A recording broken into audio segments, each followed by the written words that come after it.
ನಿಮ್ ತಂಗಿ ಮದುವೆ ಆಗಿ ಗಂಡನ್ ಮನೆಗ್ ಹೋಗುವಾಗ ನನ್ನ ಮೊಮ್ಮಗ ರಾಘವ ಪಾಪ ಸಂಕಟ ಪಡೋದು ಬೇಡ ಅಲ್ವಾ? ನಮ್ ಸುಶಾಂತ್ ಬಂದ್ ಕೂಡ್ಲೆ ನಾನೀ ವಿಷಯ ಮಾತಾಡ್ತೀನಿ, ನೀವೇನು ಚಿಂತೆ ಮಾಡ್ಬೇಡಿ. ಸರಿ ಅಮ್ಮ, ದಯವಿಟ್ಟು ತಪ್ಪು ತಿಳ್ಕೊಬೇಡಿ. ಅಯ್ಯೋ, ತಪ್ಪು ತಿಳ್ಕೊಳ್ಳೋದು ಏನ್ ಬಂತಿದ್ರಲ್ಲಿ? ನಾನ್ ಬರ್ತೀನಮ್ಮ. ಅಲ್ಲ, ಜ್ಯೂಸ್ ಕುಡ್ಕೊಂಡು ಹೋಗಿ. ಪರವಾಗಿಲ್ಲಮ್ಮ, ಬರ್ತೀನಿ. ಆಯ್ತು, ಹೋಗ್ ಬನ್ನಿ.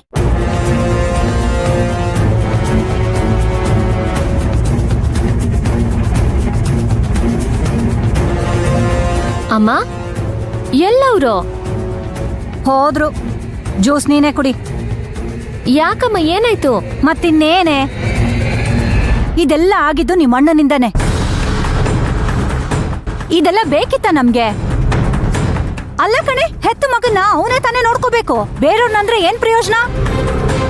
ಪಾಪ ಮಂತ್ರ ಅಂತೂ ನನ್ ಮೊಮ್ಮಗನ್ನ ಹೆತ್ತ ತಾಯಿಗಿಂತ ಹೆಚ್ಚಾಗಿ ನೋಡ್ಕೋತಾ ಇದ್ಲು. ಈಗ ಮಧ್ಯದಲ್ಲಿ ಅದೆಲ್ಲಿಂದ ಬಂತೋ ಈ ಕುಟುಂಬ?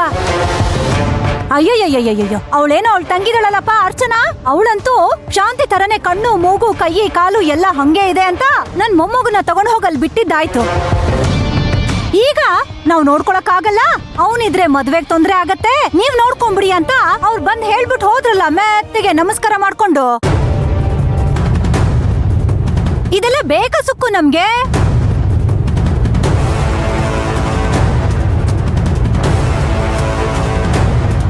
ಇದೆಲ್ಲ ಆಗಿದ್ದು ನಿಮ್ಮ ಅಣ್ಣನಿಂದ.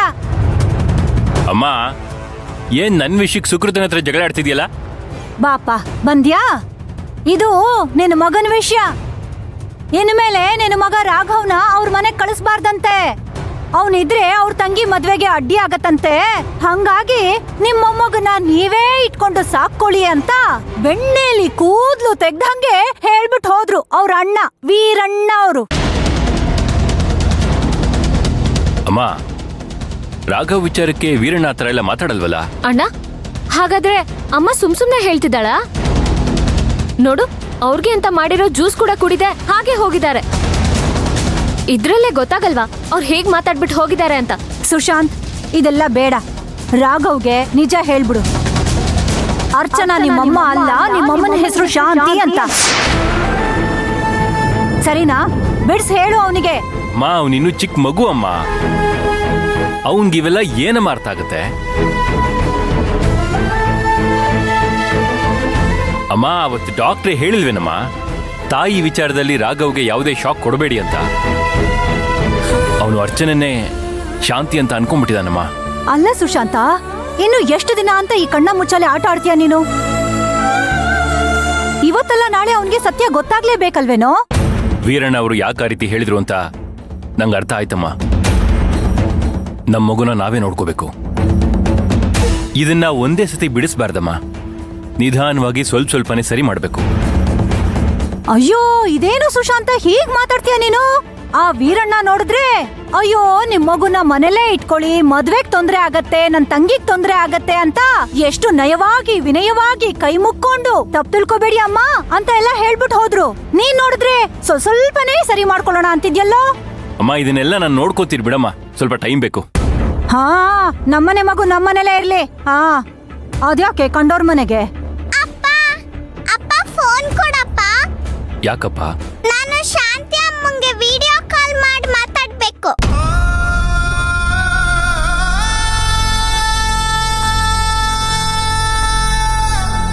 ರಾಘವ್, ಮೀಸೆ ಮಾಮ ಏನಂದ್ರು? ಅವ್ರ ಊರ್ಗ್ ಹೋಗಿದ್ದಾರೆ ಅಂತ ಹೇಳಿದ್ರು ತಾನೆ?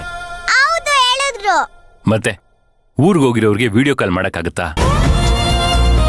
ಸುಮ್ನೆ ಅವಾಗವಾಗ ಫೋನ್ ಮಾಡಿ ತೊಂದರೆ ಕೊಡಬಾರ್ದು. ಶಾಂತಿ ಅಮ್ಮಂಗೆ ನೀನ್ ಫೋನ್ ಮಾಡಬಾರ್ದು. ಬಂದ್ಮೇಲೆ ನಾನೇ ಫೋನ್ ಮಾಡಿಸ್ತೀನಿ. ಸರಿ ಅಪ್ಪ. ಹೋಗಿ ಆಟ ಆಡ್ಕೋ ಹೋಗು.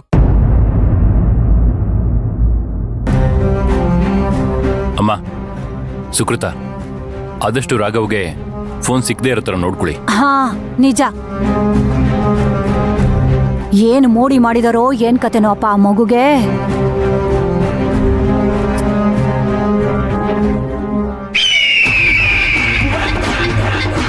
ಈ ಮಂತ್ರಂಗ್ ಯಾರಾದ್ರೂ ತೊಂದರೆ ಕೊಡಕ್ ಶುರು ಮಾಡಿದ್ರೆ ನಾನು ಏನಾದ್ರೂ ಮಾಡ್ಬೇಕು ಅಂತ ಅನ್ಕೊಂಡ್ರೆ ಸಾಕು, ತನ್ ಪಾಡಕ್ ತಾನೇ ಅದಾಗದೆ ನಡೆದೋಗುತ್ತೆ. ಈ ರಾಘವ್ನ ಇಟ್ಕೊಂಡು ಅರ್ಚನಾನೋ ಆ ಮರನ ಅದ್ ಹೇಗ್ ಬೀಳಿಸ್ಬೇಕು ಅಂತ ನನಗ್ ಚೆನ್ನಾಗ್ ಗೊತ್ತು. ಇನ್ಮೇಲೆ ಏನಾಗತ್ತೆ ಅಂತ ಕಾದು ನೋಡ್ತಾ ಇರಿ.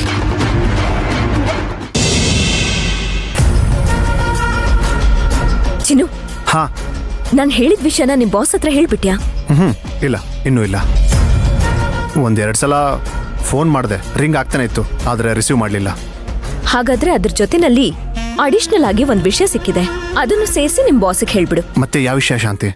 ಆಫೀಸಲ್ಲಿ ನಿಮ್ ಬಾಸು ಜಲ್ದಿ ಇಟ್ಗೆ ಮರಳು ಈ ಸಪ್ಲೈಯರ್ಸ್ನೆಲ್ಲ ಫಿಕ್ಸ್ ಮಾಡಿದ್ಲಲ್ಲ, ಅದೆಲ್ಲ ಕ್ಯಾನ್ಸಲ್ ಮಾಡಿ ಅವ್ರನ್ನೆಲ್ಲ ನಮ್ ಕಡೆ ಕರ್ಕೊಂಡಾಯ್ತು. ನಾವಿಬ್ರು ಸೇರಿ ಅವಳು ಬುಟ್ಟಿಲಿತ್ತಲ್ಲ ಹಣ್ಣುಗಳು, ಅದೆಲ್ಲ ಎಗರ್ಸ್ಬಿಟ್ಟಿದೀವಿ. ನೀನ್ ಹೇಳ್ತಿಯಲ್ಲ ಅವಳು ವಿಷಯನ, ಅವಾಗ ಇದನ್ನು ಸೇರ್ಸ್ ಹೇಳು, ಸರಿನಾ? ಹೇಳೋದೇನೋ ಹೇಳ್ತೀನಿ, ಆದರೆ ಒಂದೊಂದಾಗಿ ಹೇಳಿದ್ರೆ ತಾನೇ ಒಂದೊಂದಕ್ಕೆ ನನಗೆ ಸಪ್ರೇಟಾಗಿ ಕಮಿಷನ್ ಸಿಗೋದು. ಓಹೋ, ನೀನ್ ನಿಜವಾಗ್ಲೂ ಕಮಿಷನ್ ಏಜೆಂಟ್ ಆಗ್ಬಿಟ್ಯಾ? ನೀನೆಲ್ಲ ಒಂದೊಂದಾಗಿ ಹೇಳ್ತೀಯಾ? ಅವಳು ಹೇಗ್ ರಿಯಾಕ್ಟ್ ಮಾಡ್ತಾಳೆ, ವಾಪಸ್ ಏನ್ ಯೋಚನೆ ಮಾಡ್ತಾಳೆ ಅಂತ ನಮಗೂ ಗೊತ್ತಾಗ್ಬೇಕು, ಅರ್ಥ ಆಯ್ತಾ? ಅವಳು ಕೋಪ ಬರ್ಬೇಕು. ಅವಳು ಕೋಪ ಬರ್ಸೋದಿಕ್ಕೆ ನಾವು ಬಿಡೋ ರಾಮಬಾಣ ಇದು. ಅವಳು ಕೋಪ ಮಾಡ್ಕೊಂಡು ಆ ಕೋಪದಲ್ಲಿ ತಪ್ಪು ಹೆಜ್ಜೆಗಳನ್ನ ಇಡಬೇಕು. ಆ ರೀತಿ ತಪ್ಪು ಮಾಡಿದಾಗ ನಾವು ಅವಳನ್ನ ರೆಡ್ ಹ್ಯಾಂಡ್ ಆಗಿ ಹಿಡಿಬೇಕು. ಅದಕ್ಕೆ ಚಿನ್ನು, ಅದಕ್ಕೆ ಹೇಳ್ತಿರೋದು. ಆಯಿತು ಶಾಂತಿ, ನೀನು ಹೇಳ್ದಾಗೆ ಮಾಡ್ತೀನಿ. ಆದ್ರೂ ಚಿನ್ನು, ಇಷ್ಟೆಲ್ಲ ಕಷ್ಟಗಳ ಮಧ್ಯೆ ಇನ್ನೊಂದು ಸಂತೋಷವಾದ ವಿಚಾರ ಇದೆ. ಏನ್ ಗೊತ್ತಾ? ನಾನು ಶಾಂತಿ ಅನ್ನೋ ವಿಷಯ ನಿನಗ್ ಮಾತ್ರ ಗೊತ್ತು, ಬೇರೆ ಯಾರಿಗೂ ಗೊತ್ತಿಲ್ಲ. ನನ್ನ ಮಗ, ನಾನ್ ಹೆತ್ತ ಮಗ ರಾಘವ್ ನನ್ ಜೊತೆನೇ ಇರೋ ತರ ಆ ಭಗವಂತ ಒಂದ್ ಒಳ್ಳೆ ಅವಕಾಶ ಮಾಡ್ಕೊಟ್ಟಿದ್ದಾನೆ. ನನಗೊಂದು ವೇಳೆ ಆ ಹಳೆ ನೆನಪುಗಳು ಬರ್ದೇ ಹೋಗಿದ್ರೆ, ನಾನು ಅರ್ಚನಾ ಹಾಗೆ ಇದ್ದಿದ್ರೆ, ನನ್ನ ಮಗ ರಾಘವ್ನ ಯಾರೋ ಹೆತ್ತಿರೋ ಮಗನ್ ತರ ನೋಡ್ತಾ ಇದ್ದೆ. ಆದ್ರೆ ನನ್ನ ಮಗ ನನ್ನಲ್ಲೇ ಅವನ್ ತಾಯಿನ ಕಾಣ್ತಿದ್ದ. ಆಗ ಆ ಮಗು ಎಷ್ಟು ನೋವು ಅನುಭವಿಸ್ತಿತ್ತು ಅಲ್ವಾ? ಆದ್ರೆ ಈಗ ನೋಡು, ನಾನು ಅವನ್ಗೆ ಕೈ ತುತ್ತು ತಿನ್ನಿಸ್ತೀನಿ, ಸ್ಕೂಲಿಗೆ ಕಳಿಸ್ತೀನಿ. ಈಗ ರಾಘವ್ ನನ್ ಬದುಕಲ್ಲಿಲ್ದೆ ಹೋಗಿದ್ದಿದ್ರೆ ನಾನ್ ಏನಾಗ್ಬಿಡ್ತಿದ್ನೋ ಚಿನ್ನು. ಅಣ್ಣನ್ ಪ್ರೀತಿ, ಅತ್ತಿಗೆ ಪ್ರೀತಿ ಅದು ಬೇರೆ ಚಿನ್ನು.